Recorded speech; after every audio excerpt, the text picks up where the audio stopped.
இயேசு கிறிஸ்துவின் இன்ப இனிய நாமத்தில் வாழ்த்துகிறோம். இன்றைய வேத வசனம், உங்களை அழைத்தவர் பரிசுத்தராயிருக்கிறது போல நீங்களும் உங்கள் நடக்கைகள் எல்லாவற்றிலேயும் பரிசுத்தராயிருங்கள். 1 பேதுரு 1ஆம் அதிகாரம் 15ஆம் வசனம். Today's Bible verse.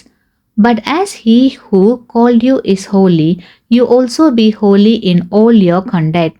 1 Peter chapter 1 verse 15. நம்முடைய பிதாவாகிய தேவனுடைய அன்பை தெரிந்து கொள்வதோடு நின்றுவிடாமல் அவருடைய நாமம் பரிசுத்தம் உள்ளது என்பதை மற்றவர்களுக்கு வெளிப்படுத்த வேண்டும்.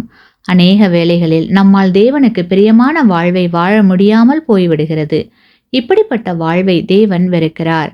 மாறாக உத்தம இருதயத்தோடு அவரை பின்பற்றி வாழ்வதையே அவர் விரும்புகிறார். கர்த்தருக்கு பிரியமான வாழ்க்கையை வாழ வேண்டுமென்றால் தீமையை விட்டு நன்மையை நோக்கி போக வேண்டும். ஆம் கிறிஸ்துவுக்குள் பிரியமானவர்களே, உங்கள் இருதயத்தை இன்றே கர்த்தருக்கு அர்ப்பணம் செய்து பரிசுத்தம் பெறுங்கள். கர்த்தர் தாமே உங்களுடைய குடும்பத்திற்கும் மற்றவர்களுக்கும் உங்களை ஆசீர்வாதமான பிள்ளைகளாக மாற்றுவாராக. ஆமேன்.